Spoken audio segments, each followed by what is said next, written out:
It's Monday. It's 2 minute drill time. I'm Jim Monahan along with Chris Swendeman. Swendeman, we've got a lot to get to this week. Mhm. All-star games, baseball around the corner with news from both the Mets and Yankees on the medical front. But let's start with the All-Star game. I think the NHL has figured out how to save their All-Star game. Have a president insult a neighboring country to the north. Yeah, that usually, and then let the crowd boo your national anthem, and it goes downhill from there or uphill, depending on which team you're rooting for. But wow, the NHL really latched on to something here. I mean, over 4 million viewers took in the USA and Canada game, which is unheard of. Um, I mean, I think they found a blueprint for something that may work. Will it work every year? I don't think so. But I think they have something that they can hang their hat on for sure. And of course, the U.S. with the big win over the Canadian team in Mm. the first game. They meet in the finals on Thursday. Where is that game being held? That game is going to be in Boston All at the right. TD Center. That could be pretty raucous. Yes, I think it will. Yeah.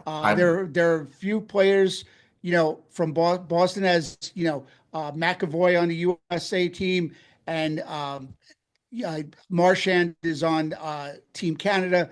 So this is going to be a really, really interesting battle. And the crowd, from the get-go, I think the crowd is going to be ready for this. I think they will be very ready. I think you can expect to hear a booing during the Canadian national anthem.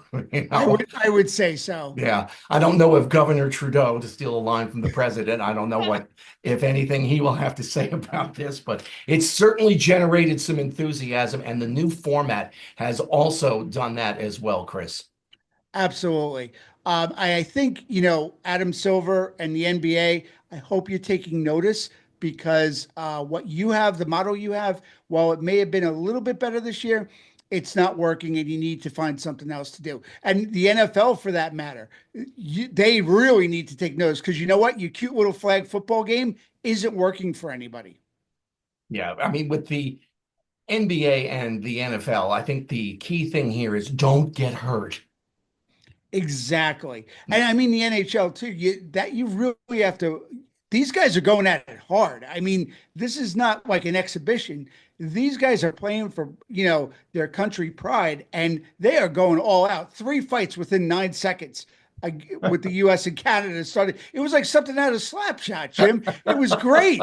I mean, I literally jumped out of my seat. I couldn't believe it. But I mean, you have to, the NHL teams have to be gritting their teeth, going, don't get hurt. I mean, Matthew Tkachuk, one of their best players so far for the Florida Panthers, he's hurt. He's going to play Thursday. But, any injury, the owners have to be clenching their teeth and holding their breath, going, please just come back in one piece. Old-time hockey coach. Exactly. All Eddie time Shore. putting, Toe Blake. We're going to see the Hanson brothers out there soon. So, with the NBA and obviously the new format this year, and I think it was a better product than what we got last year with what was close to 400 points being Yeah. scored in a game that for years the NBA All-Star game has been completely devoid of defense. And you could really see that last year, a little bit more this year. Some of the players mixed emotions about, what's going on. But I think a bigger factor at play here, and we talked about guys not wanting to get hurt. Last year, the NBA announced this crazy deal, and it takes effect next year. It's a new media deal, $77 billion paid out over 11 years to NBC, Amazon, and ESPN. And like you figure out how much money that is on an annual basis. And this Mhm. is why they can't afford to have their star players get hurt. No, they can't. But you know what, too, Jim, and I believe we were talking about this the other day. One of the issues is with all-star games now in general. Now with all these channels, and you just brought it up, look how many, the three different channels are going to be hosting ESPN games. I mean, NBA games, sorry. But it used to be you rooted for your team and you followed them and you didn't get to see a lot of the other players. So the All-Star game was really where you got to see all the players from across the league that you never really get to watch unless they come to your town or play your team. Now it's so diluted because there are games on 3, 4 times a week, and you can watch LA and Dallas, or you can watch Houston, or you can watch the Raptors, any day of the week. So it really kind of takes away that special, part of NBA weekend that everybody used to be able to tune in and watch all these guys. Now it's like an everyday occurrence. Speaking of injuries, let's shift to baseball. And both the Yankees and Mets are having injury problems, and spring training has barely started. We got the news a little earlier today on Monday. Frankie Montas, he's supposed to be a big piece of the Mets starting Mhm. rotation. He's not going to throw for another 6 to 8 weeks after suffering a high lat strain. And then Giancarlo Stanton, and I know you can smirk all you want, but he will not be ready for opening day. He's dealing with tennis elbow in both arms. And apparently he had been dealing with this through the postseason last year. So while it didn't affect him last season, for whatever's going on, you're not going to have him on opening day. So let's go to Montas for a second, because we were talking about how he was going to be a big part of the Mets starting rotation. So he threw 180 and two thirds innings. I'm sorry, 150 and two thirds innings last year. That's the most that he's thrown since 2021. And of course, he had surgery in 2023. So I think his last game was September 30th, was near the end of September of this past year. Probably took the entire month of October off, maybe a little bit of November, doing some cardio, doing some strength training. But in terms of throwing, wasn't really doing much. But here he is now in spring training, and he's got what could be a pretty serious injury. I mean, you know how the Mets are. If the Mets say it's day to day, we'll see in a few months. Now they're saying he's not even going to pick up a baseball for 6 to 8 weeks.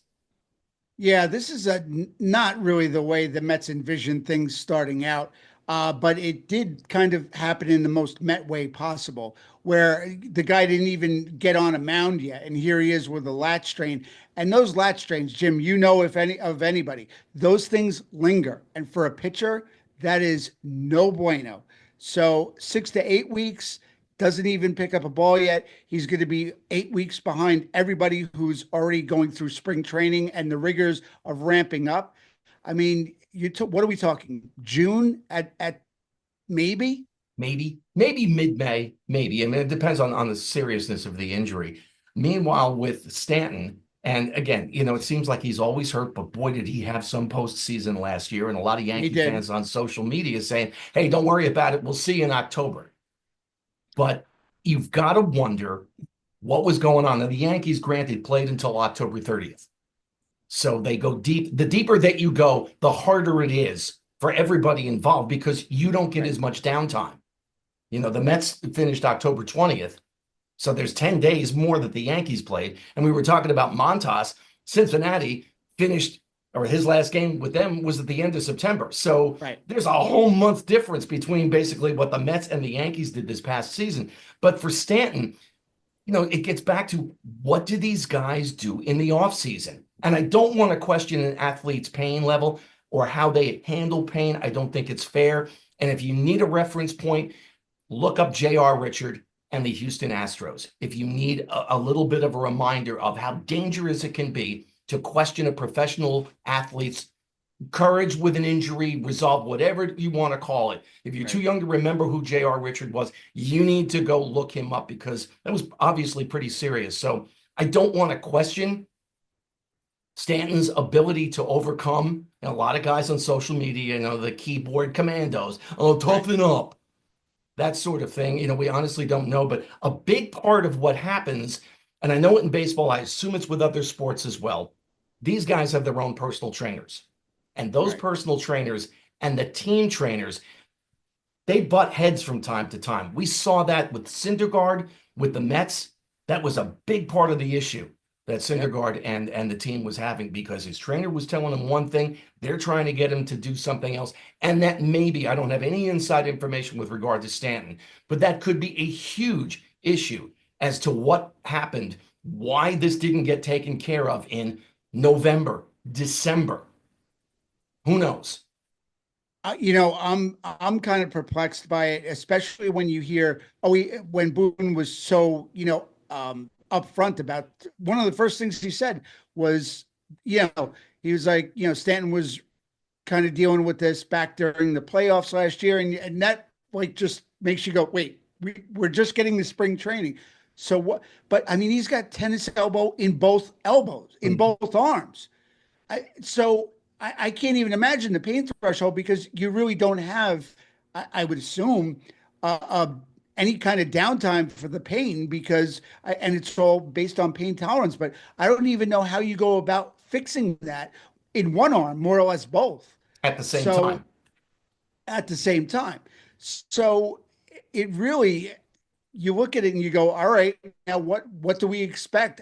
Does it just go away? Does it, is it just needs downtime or it needs, maintenance, like constant maintenance? Or is that what we're going to see during the year? But this is, unfortunately part of G's MO. He's going to miss games. He's a big guy. It happens. But this is a head scratcher to me when you have that much pain and it's happening in both your elbows that somebody should have said something to somebody and just been like, maybe we need to delve into this a little deeper than just little R&R in the off season for you.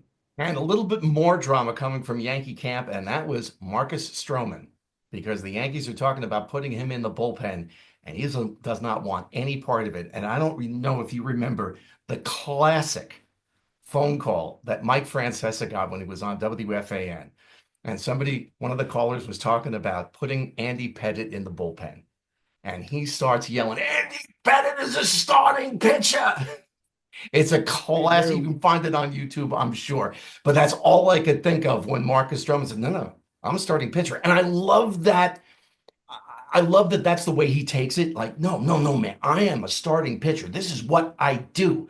But at the same time, if the team needs him, that you've got to start thinking about that from a team standpoint. But what about a trade?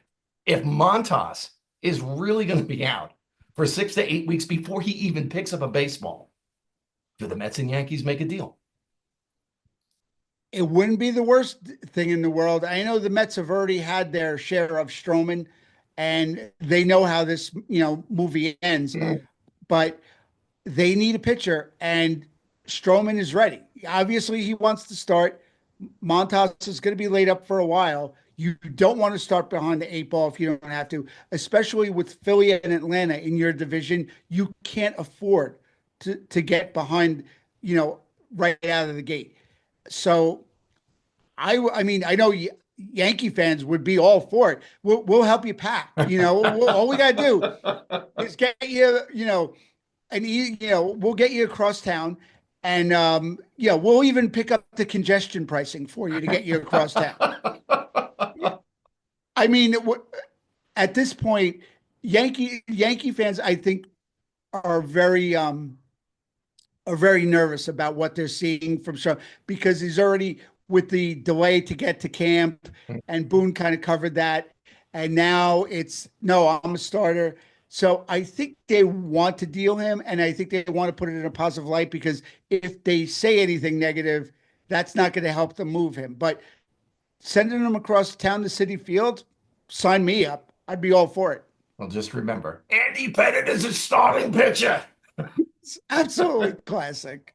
And that's the 2 minute drill for another week. If you're watching this on YouTube, like and subscribe, and we will talk to you next Monday. Thanks, Chris. You got it, Jim.